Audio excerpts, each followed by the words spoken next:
Olá, seja muito bem-vindo a mais um episódio do VeraCast. Eu sou a Marcela Varani e hoje um assunto que vem ganhando cada vez mais espaço no debate, a popularização das medicações para o controle da obesidade. Então nós vamos entender aqui tudo sobre o funcionamento, os perigos no uso sem acompanhamento médico e muito mais. Para me acompanhar hoje eu conto com a presença da doutora Gabriela Reis, nutróloga. Bem-vinda ao VeraCast, Gabriela. Obrigada, Marcela. É um prazer tê-la aqui. Também Dr. Marcelo Miranda, endocrinologista. Tudo bem? Bem-vindo. Tudo bem. Muito obrigado pelo convite. Já quero começar aqui com os dados do Atlas da Obesidade, que é um estudo realizado pela Federação Mundial da Obesidade. Eles revelam que 68% dos brasileiros sofrem com excesso de peso. Desses, 31% têm obesidade, 37% sobrepeso, ou seja, 2 a cada 3 brasileiros podem sofrer, com doenças, problemas aí causados pela obesidade. Qual que é o tamanho desse problema? Na verdade, a gente sabe que há uma previsão de até 2035, mais da metade da população mundial ser acometida pelo sobrepeso e pela obesidade. E não é só a questão da doença em si, mas de todas as complicações que a gente tem junto da obesidade. Então, são mais de 200 complicações que já são relatadas, relacionadas ao sobrepeso e à obesidade.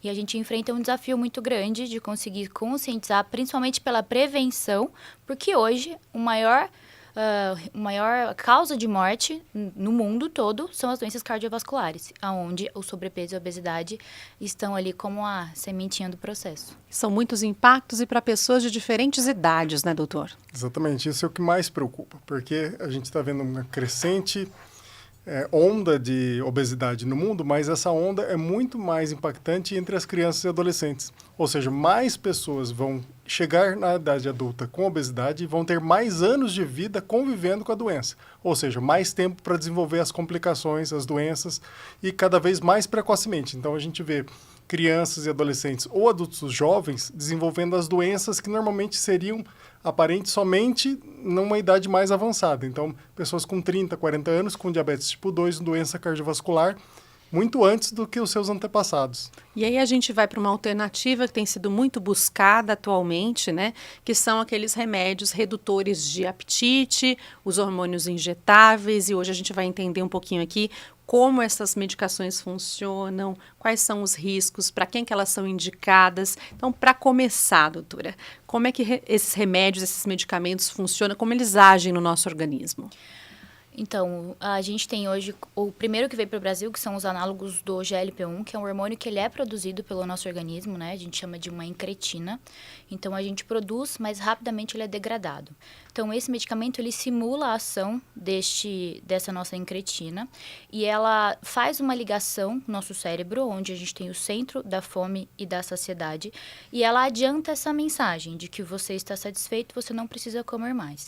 Além disso, ela faz com que o esvaziamento do nosso estômago seja mais lentificado. Então, o paciente tem um tempo maior até ele vir a sentir fome e buscar de novo alimento. Tem tantas outras ações que vêm sendo descritas depois com os novos análogos duais, os triplos que estão em fase de estudo ainda, que vão agregar outros efeitos que vão melhorar ainda mais os resultados desses tratamentos. Então, basicamente, ele reduz o apetite, a vontade de comer, vamos dizer assim, a fome e deixa esse processo digestivo um pouco mais lento. Isso. E essa é a principal ação da medicação, Mas a gente começa a entender a obesidade, como já foi falado antes, como uma doença que predispõe a outras doenças, principalmente cardiovasculares e metabólicas, como diabetes. E então a gente começa a entender que essas medicações também atuam no sistema cardiovascular diretamente, além da própria redução de peso. E também atuam no fígado, que é uma doença que acompanha normalmente o excesso de peso, que é a gordura no fígado ou esteatose hepática, que é muito comum, Mesmo em pessoas que não têm obesidade, têm só sobrepeso, podem ter a doença do fígado, que também pode levar a complicações. Então, a gente tem ações no centro da fome e da saciedade, mas a gente tem ações no sistema cardiovascular, ações no fígado diretamente e em outros sistemas, inclusive no sistema renal. a gente pode ter, então, melhora em vários sistemas. Por quê? Como é um hormônio, o hormônio nunca atua em um único local. Ele atua em vários sistemas, em cada um com uma forma diferente, mas a gente tem, então, um benefício do remédio em vários sistemas. Como ele atua no sistema cardiovascular? Então, para pessoas que têm problemas cardíacos, em alguns casos, eles também são indicados? Exatamente. Hoje a gente tem indicação de tratamento de obesidade acompanhada de doença cardiovascular, com uma possibilidade de redução do risco de novos eventos cardiovasculares, ou seja, de novas complicações, em 20%. Se você faz o uso continuado da medicação para pessoas com obesidade, mesmo que você não esteja mais perdendo peso, você consegue reduzir o risco de doenças cardiovasculares. A gente está ouvindo aqui várias indicações dessas medicações, então parece uma maravilha, né? Serve para todo mundo? Qualquer pessoa pode tomar, doutor?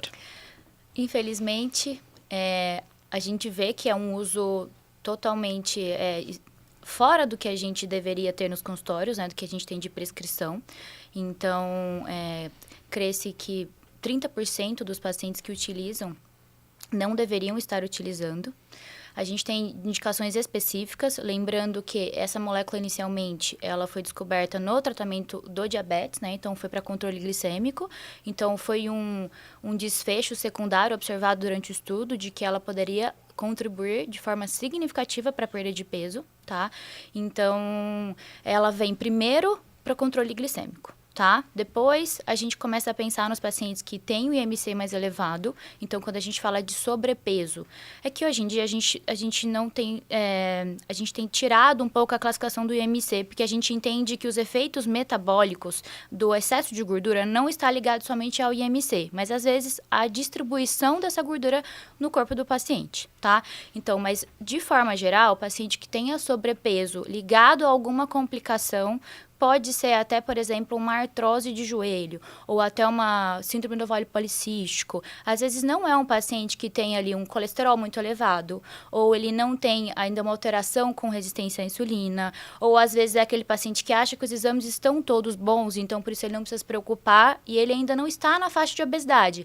Mas não, às vezes tem indícios clínicos que a gente já deveria iniciar esse tratamento. E aí nos pacientes com obesidade, já como indicação absoluta, né, aí não resta muita dúvida. E aí a gente está falando de pacientes de todas as idades ou não? Uma das moléculas que a gente tem no mercado, ela é liberada acima dos 12 anos. Já tem estudos que já mostram segurança para o uso delas acima de 12 anos de idade. Quais seriam as contraindicações, os problemas aí que esses medicamentos podem trazer também? Como é uma medicação e não um objeto de luxo ou um objeto de brincadeira, como muitas vezes é utilizado, né? Ele naturalmente vai ter indicações, contraindicações e efeitos colaterais. As contraindicações praticamente não há. O que há é um uso inadequado por pessoas que não precisariam usar o remédio, nos quais o efeito adverso não é aceitável, né? Porque uma coisa é você ter um grande problema para resolver e, eventualmente, ter que enfrentar alguns efeitos colaterais. E outra situação é, eu não tenho um problema de fato, então qualquer efeito colateral que surja é inadmissível. E quais são esses efeitos comumente? O principal efeito colateral da medicação são náuseas e, eventualmente, vômitos. E é um processo de adaptação ao remédio. Algumas pessoas podem não tolerar, mesmo após um período de adaptação, mas a grande maioria vai se adaptar. Se a pessoa já tem um problema digestivo previamente, normalmente a gente não considera isso exatamente uma contraindicação, mas muitas vezes a pessoa deveria tratar primeiramente essa condição para que ela possa tolerar melhor a medicação. Um outro efeito adverso é a constipação. Então, a pessoa pode ter mais dificuldade para ir no banheiro, né? E, eventualmente, pode ter o inverso, que é a diarreia, né? O importante é a pessoa ter um acompanhamento médico para que ela possa lidar bem com esses efeitos colaterais, porque, na imensa maioria das vezes, são efeitos contornáveis. Mas, se a pessoa não tem acompanhamento, ela pode acabar tendo a continuidade desses sintomas e, aí sim, ter um problema de saúde. Então, o médico não só prescreve, mas como ele também acompanha o uso prolongado desse medicamento. Essa é a principal indicação do acompanhamento médico, né? Que você possa direcionar esse tratamento no médio e no longo prazo. Porque uma prescrição médica, qualquer um pode obter, né? Mas um bom acompanhamento médico, isso depende realmente de um bom relacionamento médico-paciente. Pessoas com doenças crônicas, pacientes que estão tratando câncer, por exemplo, têm algum tipo de problema ou de restrição para usar esse remédio? O problema seria realmente se a pessoa estivesse apresentando uma condição digestiva, por exemplo, né, que tivesse sendo de difícil tratamento. Então, uma vez que você solucionar essa condição digestiva, por exemplo, uma dificuldade para tolerar alguns alimentos ou o intestino mais lento, né, se você conseguir lidar com esses sintomas inicialmente, né, eventualmente a pessoa pode tolerar esse tratamento também, né? Então, não existe uma contraindicação absoluta para esses remédios. Eu acho que só a ressalva dos pacientes com câncer medular de tireoide, né? Isso. São algumas situações em que os pacientes foram excluídos dos estudos. Então, a gente não tem dados para algumas populações, mas que são situações bastante raras, né? Que é um tipo de câncer de tireoide bastante raro, que não foi contemplado nos estudos. Então, por não estar presente nos estudos, não deveriam ter a indicação do uso.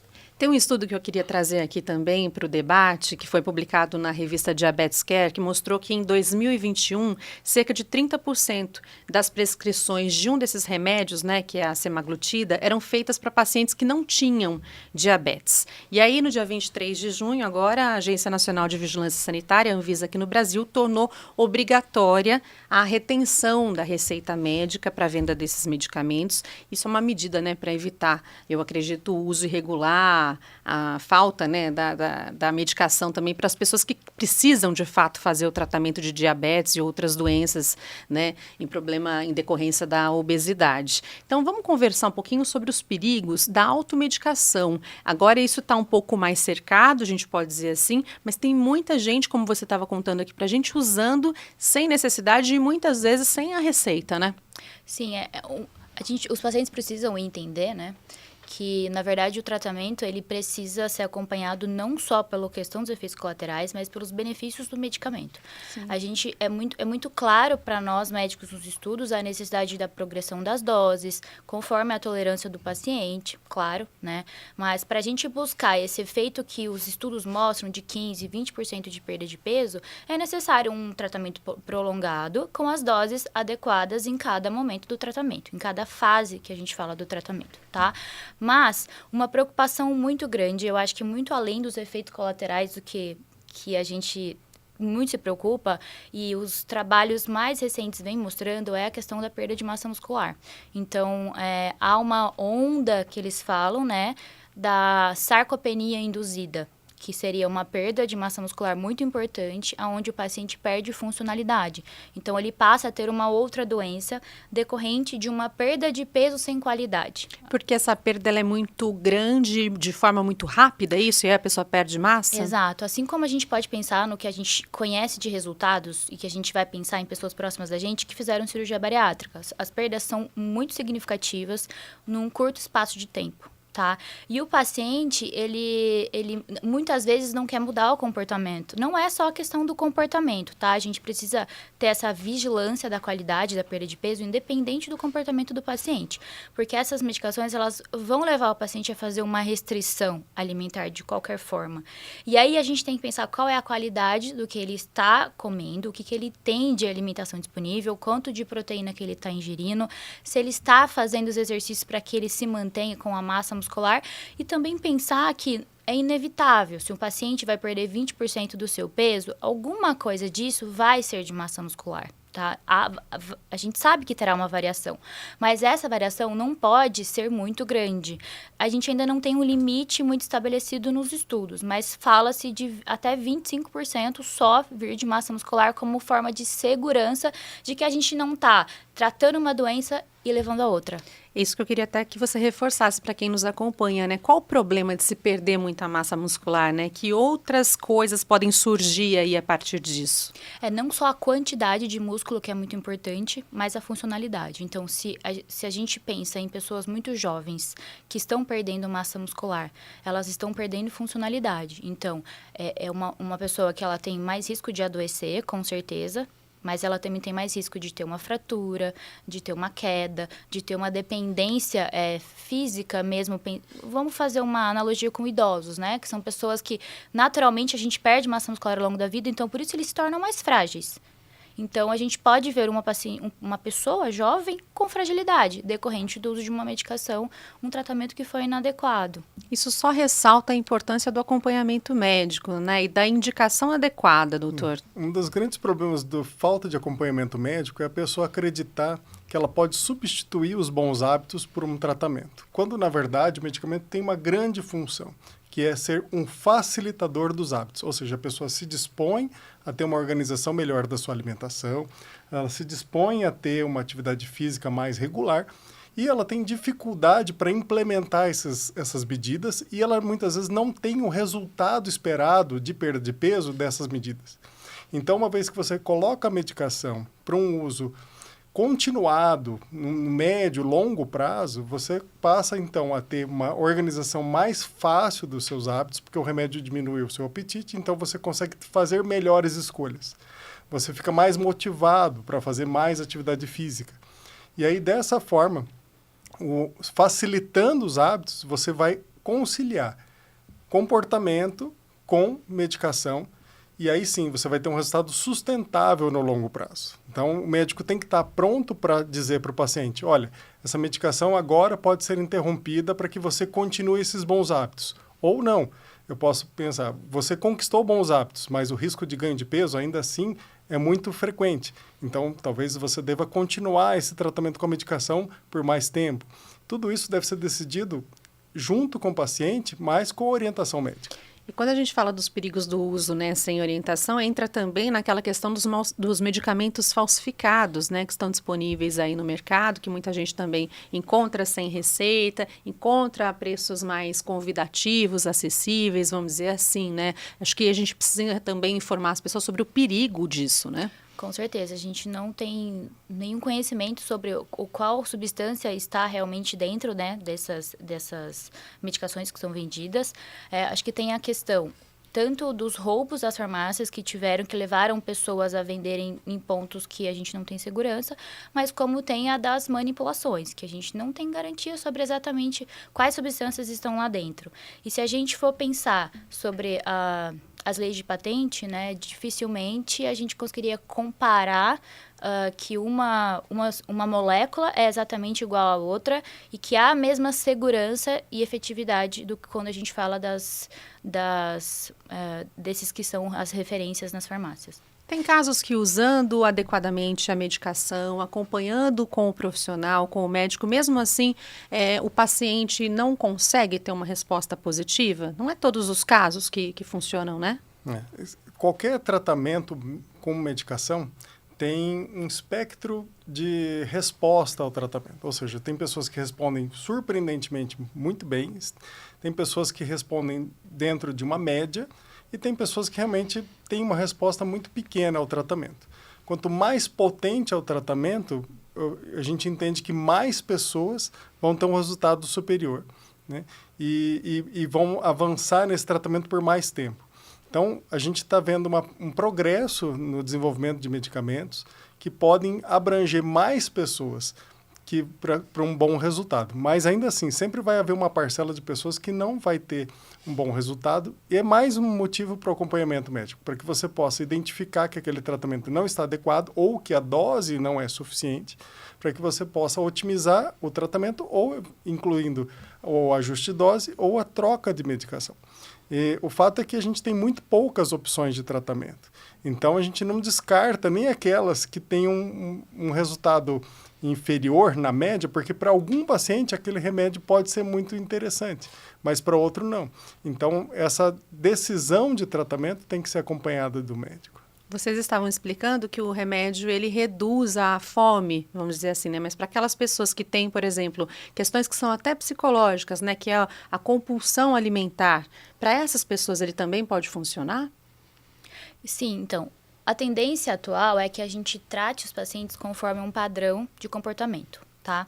Então, a gente sabe que essas medicações são excelentes, elas entregam muito resultado, mas às vezes o que o paciente precisa não é um supressor de apetite ou não é alguma coisa que vai aumentar essa saciedade dele momentânea. Às vezes ele vai precisar, porque ele tem um padrão alimentar que é relacionado às emoções, por exemplo, ou à compulsão alimentar. E aí a gente entra dentro de outras medicações que a gente também tem liberadas no Brasil para esses fins. Então, esse também é um motivo que eu ia comentar, igual o Marcelo falou, dos pacientes acharem que não tiveram resultados, né?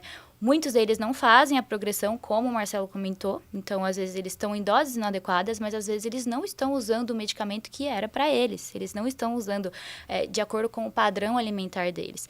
E, muitas vezes, a gente inicia uma medicação para um paciente e a gente precisa complementar com alguma outra, porque, às vezes, ele pode ter uma variação dentro desses comportamentos, que também, é um dado recente na medicina. Já tem centros que estão tentando desvendar melhor qual é o tipo de alimentação melhor para cada padrão, qual que é o tipo de medicação que se encaixa melhor com cada paciente. E aí, nessa visão sobre as diferentes drogas, a gente tem que pensar também nas interações. Então, tem pacientes que já usam diversos outros remédios que a gente precisa pensar. Como que esse remédio que eu queria que você tomasse ou que você acha que é o melhor para você, vai interagir com essas outras que você já usa. Tá, e isso fica claro, deixa claro também que muitas vezes o acompanhamento ele tem que ser multidisciplinar, são vários profissionais, né? É um médico, às vezes é um psicólogo, né? Um nutrólogo, nutricionista, que está ali atento às particularidades daquela pessoa, é isso, doutora? Sem dúvidas, sem dúvidas. O melhor resultado é aquele onde a gente consegue ter, vamos dizer, todas as armas, porque o nosso cérebro, ele realmente tem uma programação muito forte sobre o ponto de peso máximo que a gente já viveu. Então, a partir do momento que a gente resolve entrar nessa batalha, quanto mais armas a gente tiver, vai ser muito melhor. E quando a gente fala de peso, perda de peso, manutenção de peso, isso envolve muito comportamento. Então, eu acho que, assim, há essa dificuldade da questão das medicações, tá? Mas muito mais que isso, a gente precisa que o paciente entenda sobre a mudança de comportamento. A medicação está ali para ajudá-lo, como o Marcelo colocou, vai dar clareza mental para ele, tem uma ação até sobre o sistema de recompensa, né, que é a ação da dopamina, que também vem sendo estudada melhor. Mas o paciente precisa de tudo que tiver à disposição dele para que a gente consiga sempre puxar para baixo esse peso, porque o corpo vai tentar constantemente puxar para cima. Quer dizer, não tem milagre, né? O remédio pode funcionar por um tempo, mas ele não vai usar para sempre. O paciente precisa entender também, a pessoa precisa entender a importância de uma rotina saudável, de hábitos saudáveis. Exatamente. Essa questão de usar o remédio para sempre ou não é algo que tem várias faces, né? De um lado, é óbvio que a gente quer que a pessoa possa ficar livre de medicamentos em geral. Remédio para diabetes, remédio para hipertensão ou para uma artrose, seria desejável que a pessoa pudesse ficar livre de um tratamento medicamentoso. Mas, muitas vezes, os tratamentos comportamentais, que são a base de qualquer tratamento, não são suficientes. Então, a gente passa a ter uma visão de que, eventualmente, a pessoa pode precisar, sim, de um uso contínuo do remédio para a obesidade, assim como é um remédio para hipertensão ou para diabetes. Então, a gente passa a ter remédios mais seguros para o uso no longo prazo e que proporcionam resultados positivos e acumulativos de proteção contra doença cardiovascular, doença hepática, doença renal. E muitas vezes o uso continuado é que vai trazer esses benefícios adicionais para o tratamento do peso. Ou seja, não é um tratamento para o peso exatamente. É um tratamento para a doença, obesidade e suas complicações. Com relação à rotina saudável, aos hábitos, por exemplo, atividade física, como que ela é uma aliada nesse processo? Eu acho que principalmente na manutenção da massa muscular, quando a gente pensa no efeito direto do medicamento, tá? A longo prazo é a manutenção da massa muscular, então os exercícios de força. Mas, claro, a recomendação, primeiro, que o paciente deixe de ser sedentário, então a gente fala de pelo menos 150 minutos de atividade física na semana, mas os estudos já têm mostrado que para a manutenção de peso, a gente fala de 300 minutos. Então, eu sempre falo para o paciente, perder peso não é fácil, mas a manutenção dele é o maior desafio, porque a gente sempre acha que a batalha está ganha quando você chega do outro lado, mas não, ela só está... Assim, ela só está em andamento e agora a gente tem armas para ela. porque antes a gente realmente era muito difícil, né? Tô fazendo as contas aqui de quanto tem que fazer por dia. É bastante coisa, né? Por exemplo, você bastante consegue coisa. perder peso sem atividade física, mas é muito difícil fazer a manutenção desse peso sem ela. Isso. Então, a atividade física, ela acaba entrando como para aparar as arestas. O que eu quero dizer com isso? A pessoa tem uma alimentação já regular. Depois de um tempo de educação alimentar, ela já passa a ter uma alimentação regular. Mas existem sempre exceções. E se a pessoa tem uma atividade física também regular, essa atividade física acaba parando essas arestas, que são essas exceções que vão surgir. É óbvio que vão surgir. Ninguém consegue manter um rigor, uma disciplina muito rigorosa por muito tempo. E a atividade física tem esse papel, né? No início do processo de um emagrecimento, a pessoa está mais motivada, ela tem uma disciplina mais forte na alimentação. Então, a atividade física acaba não sendo tão necessária para a redução de peso. Mas depois, à medida que essa disciplina vai afrouxando, e é natural que isso aconteça, né, a atividade física tem um papel fundamental. Porque a alimentação saudável não é necessariamente uma alimentação tão restritiva, não é, doutora? De forma alguma. As pessoas muitas vezes até confundem, né? E é como se fosse uma punição, né? O fato de você falar para ele que ele precisa mudar hábito alimentar. Mas acho que as pessoas desconhecem. Até porque a gente tem muitas informações, às vezes, na internet de produtos milagrosos ou de coisas que prometem, sendo que o que funciona é a comida de verdade, mas que a gente deixou de comer. Então, o leite não é um problema. A fruta é um problema. Então, a gente começou a encontrar coisinhas no que a gente tem à disposição, que é o que a gente deveria estar comendo. Arroz, feijão, carne, salada, legume, frutas, laticínios, para quem não tem intolerância, enfim. Então, é o básico que funciona. O problema está se a gente passa a consumir muito de industrializados, por exemplo, que é o que a gente tem uma tendência, né, de consumir muito industrializados, onde a gente tem uma alta concentração de gordura, onde a gente tem muita caloria agregada, né? E tem as questões das facilidades, né? Do acesso aos aplicativos de alimentos, a rotina das pessoas. Mas quando a gente quer falar de se alimentar, se a gente quiser mesmo, é só o básico. Para a gente encerrar aqui hoje, a pessoa que precisa ou que quer emagrecer, quer traçar aí um plano, seja com o uso do medicamento ou não, quais são as principais orientações? E principalmente se for usar o medicamento, é fazer um check-up, procurar um médico? Qual que é esse passo a passo para que a gente possa dar as dicas, doutor? O primeiro passo, então, é identificar a condição de saúde dessa pessoa. Então, ela pode fazer isso do ponto de vista nutricional, como a nutricionista ou nutrólogo. Ela pode fazer a sua avaliação física com um educador físico, procurando um esporte, e ela vai ter a sua avaliação médica, através do endocrinologista, do nutrólogo, da nutróloga, né?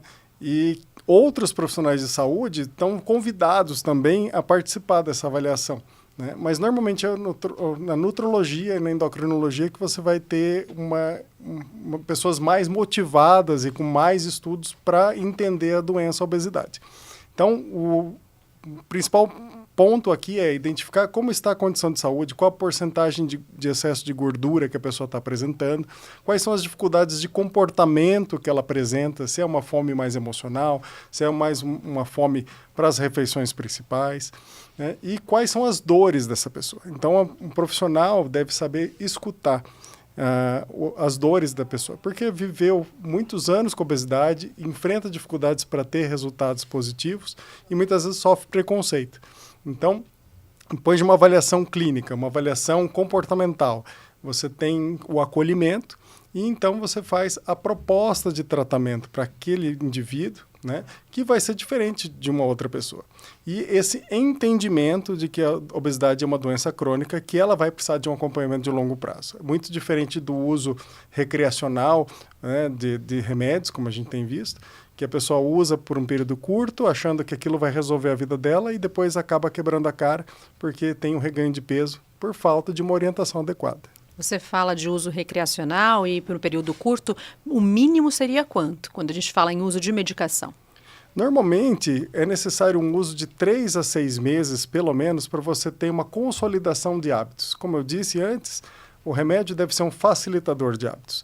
E para a gente ter uma consolidação de bons hábitos, a gente precisa de, no mínimo, 3 a 6 meses. Mas, em geral, o que a gente busca é tratar enquanto há uma perda de peso necessária, e quando existe então um platô, ou seja, um momento onde há uma estabilização desse peso, a gente vai reavaliar o tratamento para saber se é possível fazer alguma outra intervenção, ou otimização desse tratamento, ou se é realmente o momento de parar e colher os frutos, digamos assim, que foram possíveis para aquele momento. Quer dizer, é um trabalho de paciência e também de responsabilidade da pessoa, do paciente e do profissional que está acompanhando, porque a obesidade é assunto sério, né, doutora? Sim, é quase um companheirismo ali, né? O paciente precisa entender que estaremos juntos nessa jornada. São muitas coisas que estão envolvidas. A gente já falou sobre as complicações relacionadas, né? O diabetes e tudo mais, as outras doenças que podem vir junto, que também talvez precisarão de outra intervenção, mas são passos, não é simplesmente ele vai lá, ele vai começar a tomar o remédio e acabou, né? Começa uma jornada de companheirismo, de acolhimento, como o Marcelo já colocou. Doutora Gabriela, muito obrigada pela presença aqui no VeraCast hoje, viu? Eu que agradeço, foi um prazer. Foi ótimo tê-los aqui, trazendo tantos esclarecimentos e informações. Obrigada, doutor Marcelo. Muito obrigado, sempre uma grande oportunidades de esclarecimento para a população, para que as pessoas possam ter um tratamento de qualidade. E se você gostou do episódio, eu te convido a curtir, a compartilhar e a também comentar sobre o assunto de hoje aqui embaixo. Esse é o VeraCast, o podcast do Veracruz, que toda semana leva para você conteúdo sobre cuidado, saúde e bem-estar. A gente fica por aqui e te espera na próxima terça-feira às 8 da noite. Até lá!